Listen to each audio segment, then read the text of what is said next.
sehingga kita pada pagi hari ini akan mulai mengoperasionalkan ICU COVID yang ICU COVID.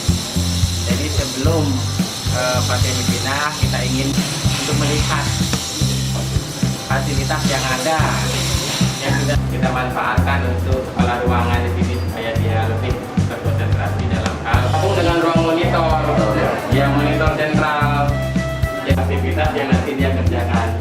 Jadi dalam satu ruang lingkup di dalam. Jadi berdasarkan ini semuanya di dalam aktivitas mereka. Karena udah ada kepanasan. Indikator untuk kita bikin indikator gerakan di dalam supaya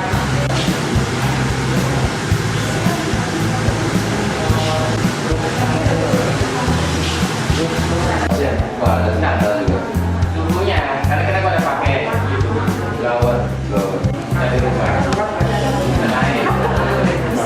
Tapi yang jelas, tadi ada penempatan pasien mana juga dapat tergantung ini berarti ya tergantung ini kepala.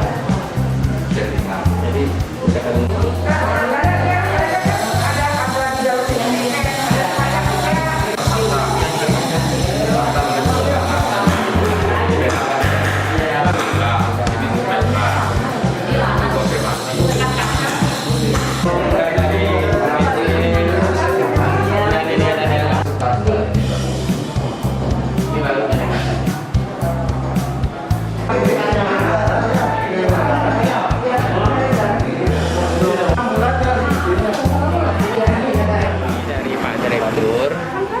Terus kita menindaklanjuti dari inisiasi yang disampaikan oleh Pak Direktur dengan tujuan untuk bagaimana kita menyelamatkan atau menjaga tenaga medis maupun paramedis supaya nanti dia bisa memberikan pelayanan yang lebih aman, lebih safety gitu ya.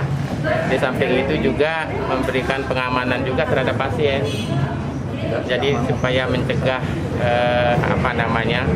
saling mengkontaminasi antara pasien satu sama pasien lainnya, sehingga kemudian kita membuat ICU COVID ini supaya lebih mendekati apa yang diisyaratkan oleh WHO. Jadi seperti itu. Nah, bagaimana nanti fasilitas yang ada kan teman-teman sudah lihat sendiri. Mudah-mudahan dengan adanya COVID ini, ICU COVID ini, kita bisa memberikan pelayanan yang terbaik lah untuk masyarakat Buleleng. Mungkin seperti itu. 9 bed, 4 dengan tekanan negatif, yang satu ruangan tersendiri. Kemudian di aula ada 5 bed dengan fasilitas ada AC, kemudian HEPA filter portable. Nah, ini sangat penting untuk mencegah terjadinya aerosol kontaminasi. Nah, di sampingnya oksigen, kemudian ventilator, suction, exhaust fan yang merupakan syarat-syarat yang harus dipenuhi. Jadi kita mencoba ke arah sana. Artinya ruangan Leli aja dipakai, Pak ya? Untuk ICU COVID-nya iya, ICU COVID. Jadi pasien ICU itu pasien-pasien yang membutuhkan penanganan yang berat, perlu bantuan pernapasan, perlu monitoring yang ketat terhadap fisiologi pasien. Punya 4 ruangan besar untuk COVID secara keseluruhan, pertama dan flamboyan untuk OTG, ruang jempiring untuk gejala sedang, boleh dibilang intermediate ya. Kemudian yang terakhir ini yang true intensive room. Jadi sudah ada 3 kualifikasi dari yang OTG gejala sedang, OTG gejala ringan jadi 1, gejala sedang di ruang jempiring dengan 16 bed. Sekarang intensif yang gejala berat dan kritis ada tadi disebutkan 9 bed.